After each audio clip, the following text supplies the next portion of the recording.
Hi, I wanted to do this video just to give you a better understanding of what I'm referring to when I'm talking about muscles releasing, muscles becoming chronically contracted, that sort of thing.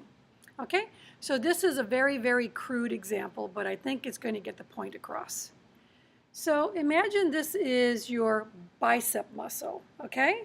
So if I'm at this position, it's completely released or relaxed. And if I'm going to flex my elbow like that, and then this contracts here, and this contracts to pull on the bone so my arm comes up like that, okay? So imagine that this is my bicep muscle. So when my arm was straight, this is what hopefully the muscle is like, okay? And then when I bend the elbow or flex the elbow, this is what's happening to the muscle, okay? It's just contracting. And again, remember, this is crude.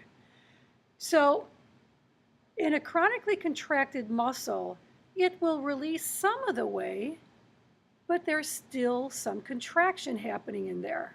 So in this example, say instead of my arm coming straight like this, there may be a little bit of a bend in it. All right? Okay, so if we continue to try to stretch and stretch and stretch and stretch, this is where we're going to feel that pull. And this is where the stretch reflex kicks in. And I'll talk about stretch reflex more another time. But if we continue to keep pulling on a muscle that hasn't released completely, it still has some amount of contraction left in it because it thinks this is normal, then we're just pulling and pulling and pulling on a muscle and just causing the stretch reflex to kick in. Okay, so hopefully that gave you a good enough idea of what I'm referring to. So this is when I contracted my muscle, so I bent my elbow and the bicep was contracting.